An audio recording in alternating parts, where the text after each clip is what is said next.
नमस्ते दोस्तों, student of life में आपका स्वागत है।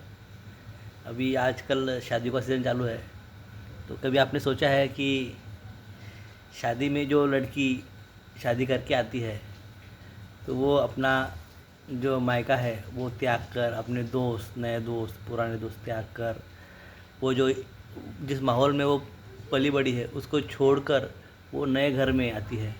इसके विपरीत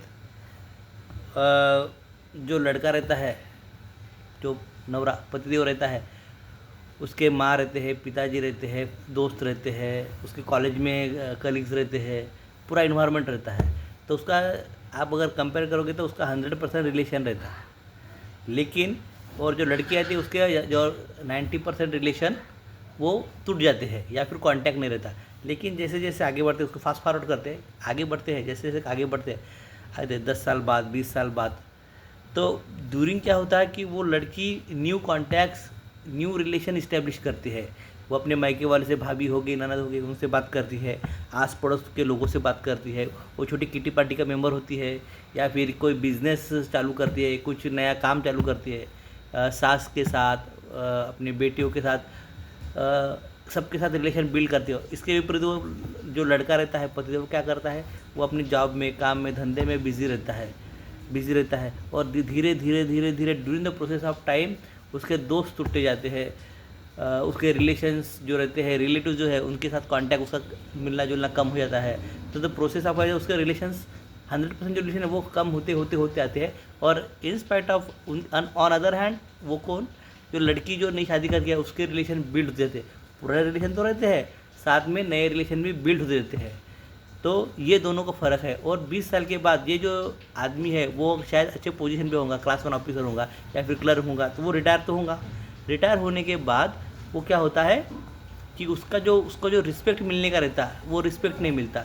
वो उस रिस्पेक्ट से जो उसका ईगो रहता है वो उससे आउट ऑफ कट हो जाता है।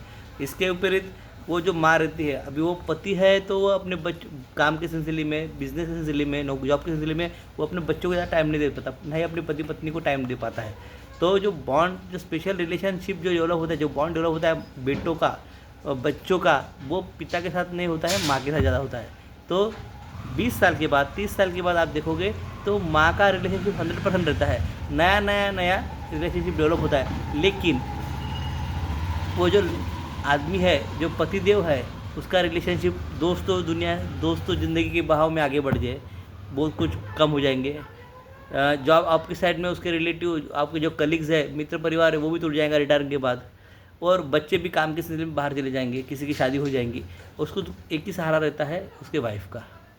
यानी आदमी का जो जो रिलेशनशिप का प्रोपोर्शन है वो ड्यूरिंग द मैरिज वो धीरे धीरे कम होते जाता है। और जो लड़की की शादी होती है उसका रिलेशनशिप का प्रोपोर्शन होता है। इसीलिए आपको देखा होगा जिन शादी के बाद, 30 साल के बाद, रिटायरमेंट के बाद, वाइफ ही उसका बहुत बड़ा इमोशनल, मोरल सपोर्ट होती है। आशा करता हूँ ये आपको छोटी सी बात समझ में आई होंगी। समझ में आए तो लाइक करो, शेयर करो। Thank you.